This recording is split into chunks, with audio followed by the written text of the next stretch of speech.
Assalamualaikum warahmatullahi wabarakatuh. Di sini saya akan menjelaskan tentang pribumi Indonesia. Siapa pribumi asli Indonesia?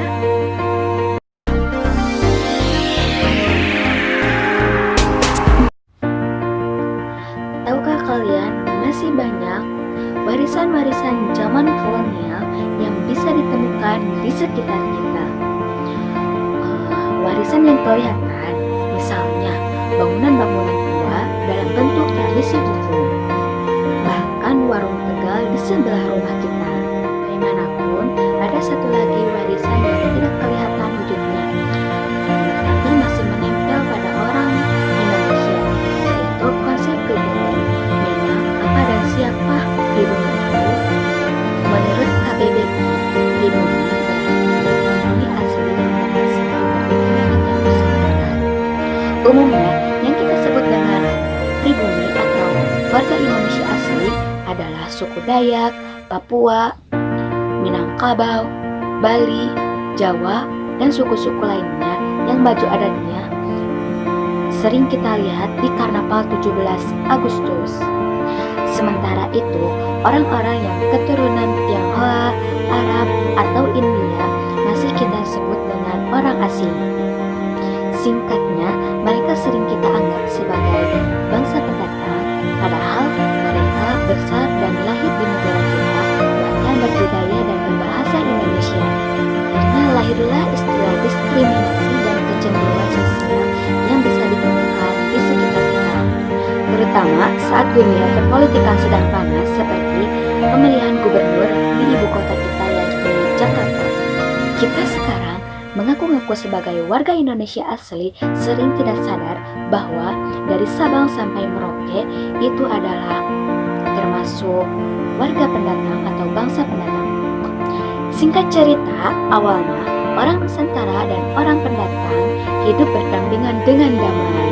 Namun, pemerintah Eropa zaman kolonial mulai menggolongkan orang berdasarkan asal-usul etnisnya. Kemudian, orang-orang Eropa menempati golongan paling atas dan enak. Kemudian disusul dengan orang-orang timur, yaitu Cina, Arab, India menempati posisi di tengah. Sementara orang-orang yang disebut dengan pribumi diposisikan di posisi paling bawah. Lalu orang-orang Indo alias keturunan campuran pun ikut menderita karena tidak tahu dan tidak jelas masuk kemana dan masuk ke golongan mana.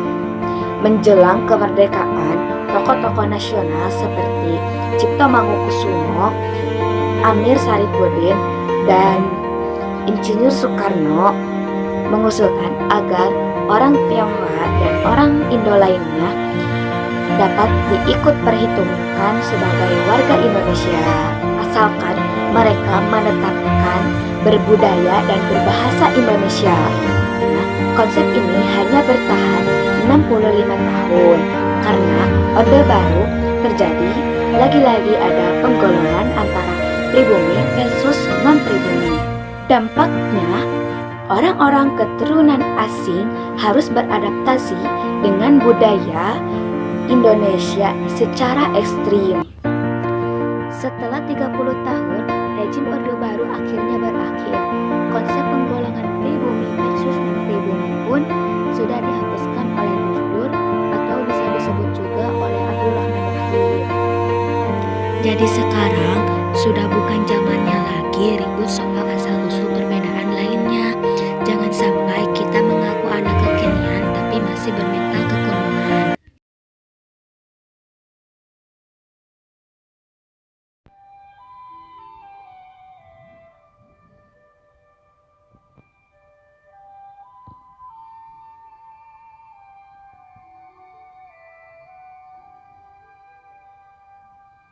Yang memerah darah, yang memutih tulang, kerinduan untuk Indonesia pasti bertulang sejak mengakar sejak Serang, semangat yang tak akan lekam hingga akhir.